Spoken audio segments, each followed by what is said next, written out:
BJP అధ్యక్షుడిగా శివరాజ్ సింగ్ చౌహాన్, నడ్డా స్థానంలో మధ్యప్రదేశ్ మాజీ సీఎంకు పదవి, ఢిల్లీకి రావాలి. ఢిల్లీ ఆయన ఎంపీ గెలిచాడు ఆల్రెడీ కాబట్టి ఢిల్లీకి అందరు ఎంపీలతో పాటు రాయనిలేడు. ప్రత్యేకంగా పిలుపొచ్చింది ఏమీ లేదులే. కానీ శివరాజ్ సింగ్ చౌహాన్, భూపేందర్ యాదవ్, అట్లనే కిషన్ రెడ్డి, కర్ణాటక నుంచి ప్రహ్లాద్ జోషి, ఈ నలుగురు పేర్లు కూడా ఎందుకంటే జూన్లో గతంలో జరిగినటువంటి బీజేపీ జాతీయ కార్యవర్గ సమావేశంలోనే ఆ మాట వచ్చేసింది. వాళ్ళు చెప్పేశారు జూన్లో ఫలితాలు వెలువడిన తర్వాత జేపీ నడ్డా స్థానంలో కొత్త అధ్యక్షుడిని ఎంచుకుంటారు.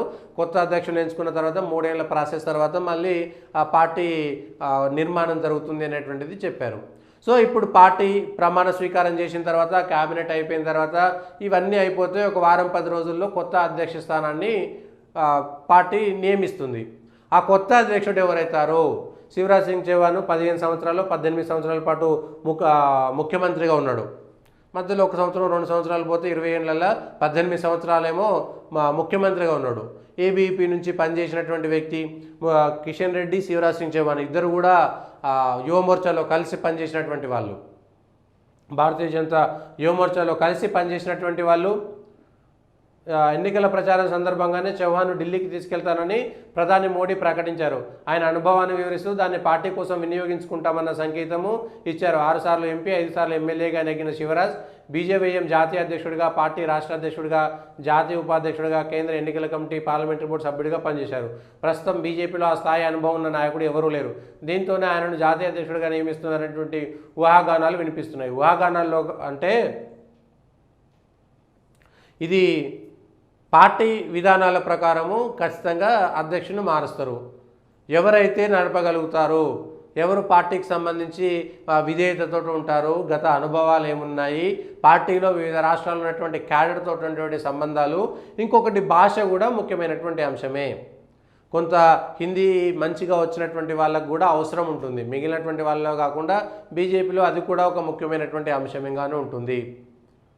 సో దాంట్లో కర్ణాటక నుంచి ప్రహ్లాద్ జోషి, గతంలో పార్లమెంటరీ వ్యవహారాల శాఖగా పనిచేసినటువంటి ప్రహ్లాద్ జోషిని కూడా తీసుకెళ్తారనేటువంటిది ఒక చర్చ జరుగుతుంది కర్ణాటక నుంచి. అయితే తెలంగాణ నుంచి తీసుకుంటే, అంటే దక్షిణాది రాష్ట్రాలకు ఒక రాష్ట్ర అధ్యక్షుడు, జాతీయ అధ్యక్షుడు ఇవ్వాలనుకుంటే కిషన్ రెడ్డి పేరు ఇక్కడ వినబడుతుంది.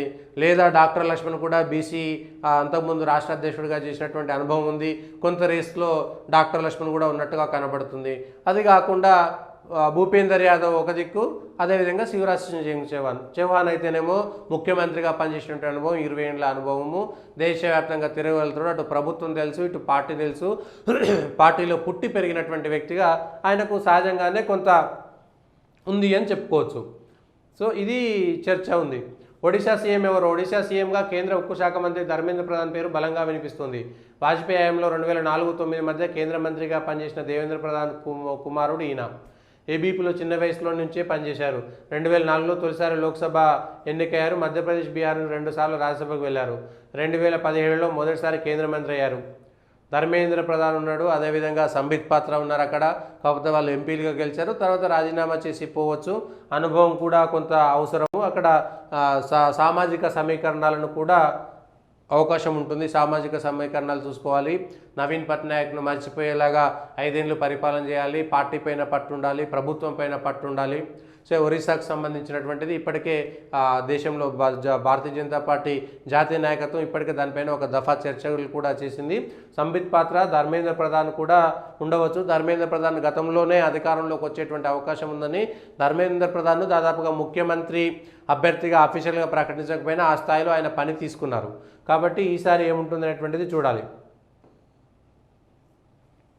సో అది ఎంత మేరకు అది చేస్తుందో చూడాలి.